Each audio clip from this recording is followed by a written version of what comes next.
Je suis Lisette Njuba. Aujourd'hui, je vais vous parler de la norme I3E 830-1993. C'est quoi cette norme en question? La norme I3E 830 est un standard qui définit la bonne pratique pour rédiger un document de spécification des exigences logicielles, en abrégé CEL. Quels sont les objectifs du CEL?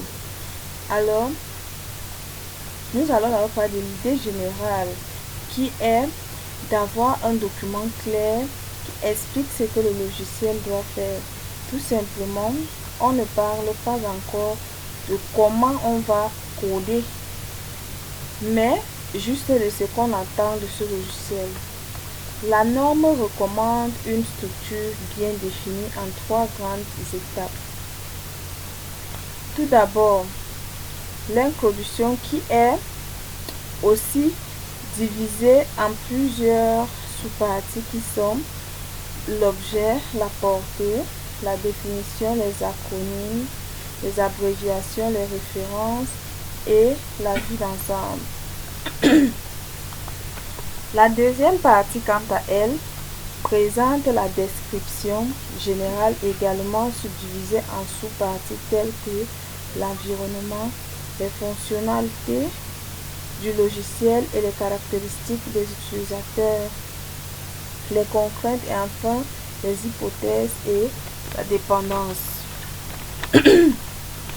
La dernière partie maintenant présente les exigences spécifiques du logiciel.